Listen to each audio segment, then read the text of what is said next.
हर हर महादेव शिव शंभु पार्वती ही प्रिय। मेष राशि के दर्शकों, आज जो हम चर्चा करने जा रहे हैं ना, जैसा आपने थंबनेल में देखा होगा, वर्ष का सबसे बड़ा बदलाव का महीना, अर्थात ये वर्ष का अंतिम महीना और सबसे बड़ा बदलाव का भी है। ऐसा क्यों होगा? क्योंकि शनिदेव महाराज मार्गीय अवस्था में हो रहे हैं, राहु महाराज अपने ही नक्षत्र शतभिषा में पहुंच रहे हैं। उसी के साथ ही साथ में देवगुरु बृहस्पति का राशि गोचर होगा इस महीने। देवगुरु बृहस्पति 5 दिसंबर को राशि गोचर करके आपके ठीक कौन से भाव, आपके साहस, आपके तृतीय भाव पर गोचर करेंगे। मंगल देव का गोचर होगा, मंगल देव का गोचर होगा 6 दिसंबर को।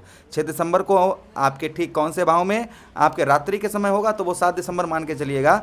आपके ठीक कौन से भाव, आपके नवम भाव, आपके भाग्य स्थान पर गोचर करेंगे। 13 दिसंबर को सूर्यदेव भगवान का गोचर होगा। सूर्यदेव भगवान भी आपके ठीक कौन से भाव, आपके नवम भाव पर गोचर करेंगे। राहु महाराज आपके एकादश भाव पर रहेंगे। शनिदेव महाराज आपके द्वादश भाव पर पूरा महीना मार्गीय अवस्था में रहेंगे। चंद्रदेव सवा 2 दिन में राशि परिवर्तन कर जाते हैं। केतु महाराज आपके पंचम भाव पर विराजमान रहेंगे। शुक्राचार्य जी का राशि गोचर होगा 19 दिसंबर को। 6 दिसंबर को बुध महाराज भी राशि गोचर करेंगे। तो ये ग्रहों का राशि गोचर होगा। उसी के साथ ही साथ इस महीने की सबसे शुभ तारीखें कौन सी होंगी जिन पर आपके बहुत सारे कार्य बन सकते हैं, और सबसे अशुभ तारीखें कौन सी होंगी जिन पर आपके कार्य बिगड़ सकते हैं। तो दोनों चर्चा करेंगे हम कि आपके लिए कौन सी शुभ तारीखें होंगी, कौन सी अशुभ तारीखें होंगी, और साथ ही साथ में इस महीने आपको क्या रेमेडीज़, क्या उपाय आपको करने हैं। तो हर एक बात की चर्चा हम विस्तार पूर्वक अच्छी तरीके से अपने मेष राशि के दर्शकों के लिए इस प्रोग्राम में करने जा रहे हैं। अगर आप अपनी कुंडली पर परामर्श विश्लेषण विस्तार पूर्वक अच्छी तरीके से अनलिमिटेड समय के साथ में करवाना चाहते हैं तो आप हमारे दिए गए नंबर पर संपर्क करके अपनी कुंडली का परामर्श विश्लेषण विस्तार पूर्वक अच्छी तरीके से अनलिमिटेड समय के साथ में करवा सकते हैं। चलिए आप समझने का प्रयास करते हैं। सबसे पहले मेष राशि वालों के लिए हेल्थ की हम बात करें, हेल्थ आपकी कैसी रहेगी, स्वास्थ्य कैसा रहेगा। हम हमेशा ही कहते हैं पहला सुख निरोगी काया, अर्थात शरीर ठीक है तो सब कुछ ठीक है, अगर शरीर ठीक नहीं है तो सब कुछ बेकार है। पहला सुख कोई और नहीं है, पहला सुख जो है वो स्वयं निरोगी काया है। अब आप अंदाज़ा लगाइए, आपके शरीर के अंदर कोई रोग हो और आपके सामने कितना भी धन दौलत सब कुछ रख दिया जाए तो आप अपने शरीर की पीड़ा को देखेंगे कि धन दौलत को देखेंगे? भाई आप पीड़ा को देखेंगे, शरीर के अंदर हमारे कोई प्रॉब्लम समस्या है तो वो देखेंगे, है ना। तो यहाँ पर आपको शारीरिक कष्ट परेशानी अर्थात जो है हेल्थ आपकी कैसी रहेगी इस महीना। तो हेल्थ 6 दिसंबर तक तो थोड़ी बहुत समस्या है, किंतु 6 दिसंबर के बाद में आपके लग्नेश मंगल देव आपके कौन से भाव, आपके नवम भाव में। और देखिए लग्नेश जब 6, 8, 12 में जाते हैं ना तो कहीं ना कहीं प्रॉब्लम समस्या होती ही होती है, शारीरिक कष्ट परेशानी होती ही होती है, जैसा कि आपको हो रही होगी इस समय पर। छोटी मोटी हो सकता है, कोई फीवर, खांसी, जुकाम, ये चीज़ें हो सकता है कि परेशान कर रही हो, तो संभवतः ही इसमें आपके काफ़ी बदलाव आपको देखने को मिलेगा।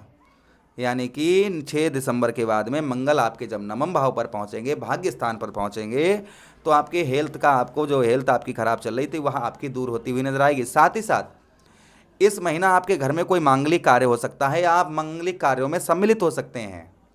या तो आपके घर में कोई मांगलिक कार्य हो सकता है जैसे शादी विवाह, भागवत कथा, यज्ञ, हवन, पूजन, ये चीज़ें हो सकती हैं। या फिर आप जो हैं कहीं किसी अन्य के किसी कार्यक्रम में आप शामिल होते हुए नजर आएंगे।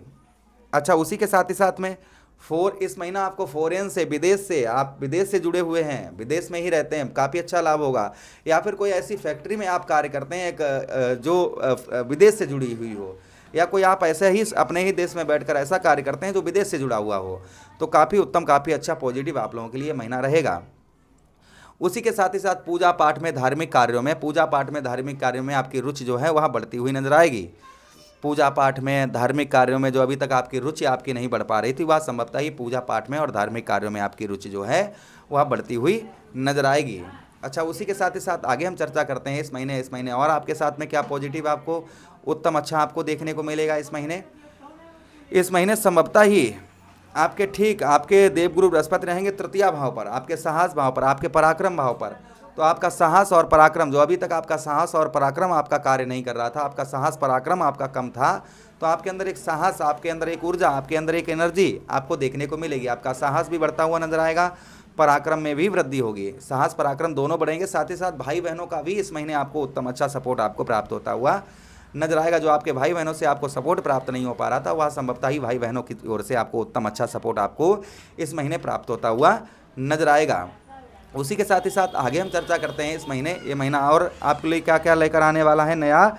इस महीने कहीं ना कहीं आपकी धार्मिक आस्थाएं, पूजा पाठ में, जैसा कि हमने आपको बताया, पूजा पाठ में आपकी काफ़ी रुचि आपकी बढ़ती हुई नजर आएगी, धार्मिक कार्यों में रुचि बढ़ती हुई नजर आएगी। कार्य में, व्यवसाय के क्षेत्र में आपको उत्तम अच्छी आपको सफलता प्राप्त होगी। साथ ही साथ में धन का आगमन होगा। उसी के साथ ही साथ में अन्य वस्त्र में आपके प्रगति होती हुई नजर आएगी तथा मान सम्मान में भी आपके वृद्धि होती हुई नजर आएगी। अनावश्यक वाद विवाद से बचें, यानी कहीं किसी का लड़ाई झगड़ा हो रहा है, आप बीच बचाव करने जा रहे हैं, कहीं पर कुछ हो रहा है, आप उसकी पंचायत निपटाने जा रहे हैं, तो ये आपको नहीं करना है। इस चीज़ का ध्यान रखना। किसी का वाद विवाद, किसी के बीच में पढ़कर उसका सलाह करवाना या ऐसा कुछ आपको किसी के वाद विवाद में आपको नहीं पड़ना है इस महीने। विशेषकर ये भी आपको ध्यान बनाकर रखने की आवश्यकता रहेगी। उसी के साथ ही साथ भोजन में आपकी रुचि बढ़ती हुई नजर आएगी। आपकी पठन पाठन में अर्थात विद्यार्थियों के लिए भी ये काफ़ी उत्तम अच्छा महीना रहेगा तथा इस महीने आपकी कुछ यात्राएं भी हो सकती हैं, यात्राओं से भी लाभ आपको होगा। उसी के साथ ही साथ दाम्पत्य वैवाहिक जीवन जो दाम्पत्य वैवाहिक जीवन में आपके परेशानियां आ रही थी, जैसे दाम्पत्य वैवाहिक जीवन आपका खराब चल रहा था, दाम्पत्य वैवाहिक जीवन में जो परेशानियां आ रही थी वो संभवतः ही आपके दाम्पत्य वैवाहिक जीवन में आपके परेशानियाँ आपकी दूर होती हुई नजर आएंगी। उसी के साथ ही साथ इस महीने और हम चर्चा करते हैं, इस महीना शत्रुओं से कहीं ना कहीं आपके शत्रु जो है ना वो आपकी ओर एक्टिव होते हुए नजर आएंगे। जो आपके दुश्मन हैं, जो आपसे अभी तक दूर भाग रहे थे, वो आपकी ओर आकर्षित होते हुए नजर आएंगे। इसलिए शत्रुओं की चाल को आपको इस महीने आपको समझ कर रखना होगा। शत्रुओं की चाल को आपको समझकर रखना होगा। साथ ही साथ व्यवसाय की बात करें, जैसा कि हमने आपको पहले भी बताया कि व्यवसाय के क्षेत्र में काफ़ी ग्रोथ, काफ़ी तरक्की आपको इस महीने आपको देखने को मिलेगी। जो काफ़ी लंबे समय से व्यवसाय के क्षेत्र, व्यापार के क्षेत्र में आपको तरक्की नहीं मिल पा रही थी, वह संभवतः ही आपको व्यवसाय के क्षेत्र, व्यापार के क्षेत्र में उत्तम अच्छी तरक्की आपको प्राप्त होती हुई नजर आएगी। चलिए अब हम जो चर्चा करते हैं इस महीने की शुभ तारीखों की, अशुभ तारीखों की, तो देखिए 1 से लेकर 9 तारीख तक आपके लिए बेहद 9 दिन आपके लिए शुभ रहेंगे। किंतु 10 तारीख, 11 तारीख, 12 तारीख ये शुभ नहीं रहेगी। फिर 13 तारीख, 14 तारीख, 15 तारीख, 16 तारीख, 17 तारीख, 18 तारीख, 19 तारीख, 20 तारीख और साथ ही साथ में 21 तारीख, ये फिर लगातार ये दिन आप लोगों के लिए अच्छे रहेंगे।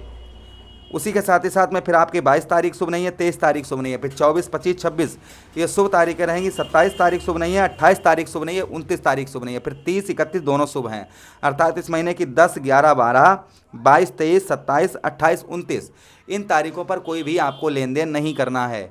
इन तारीखों पर आप अपने घर से अगर बाहर निकल रहे हैं तो अपने इष्ट की आराधना करके ही आप अपने घर से बाहर निकलें। इस चीज़ का आप विशेष कर ध्यान बनाकर रखें। उपाय की बात करें तो मंगलवार वाले दिन रोटी पर गुड़ रखकर गौ मैया को खिलाएं, हनुमान चालीसा, बजरंग बाण, सुंदरकांड का पाठ करें, ओम भूम्याय नमः मंत्र का जप करें। साथ ही साथ में आप क्या कर सकते हैं, रोजाना सूर्यदेव भगवान को जल का अर्घ दें, गेहूं का दलिया रविवार के दिन बनवाएं, उसमें थोड़ा गुड़ डालें, गौ मैया को खिलाएं और साथ ही साथ विष्णु सहस्त्र नाम का हर महीने आप जो है और हर गुरुवार के दिन विष्णु सहस्त्र नाम का पाठ करें और केले के जड़ पर हल्दी डालकर जल चढ़ाते रहें। ये आपको रेमेडीज आपको इस हर महीने आपको करनी ही करनी है, इस महीना भी करनी है। अगर आप ये उपाय कर लेते हैं तो कहीं ना कहीं ये महीना आप लोगों के लिए काफ़ी पॉजिटिव, काफ़ी उत्तम अच्छा रहेगा। प्रभु से यही कामना करते हैं कि ये महीना आप लोगों के लिए काफ़ी पॉजिटिव रहे, उत्तम रहे, अच्छा रहे। इसी के साथ आपसे आज्ञा चाहते हैं, किसी अन्य प्रोग्राम में पुनः भेंट करेंगे। आदेश दीजिएगा। हर हर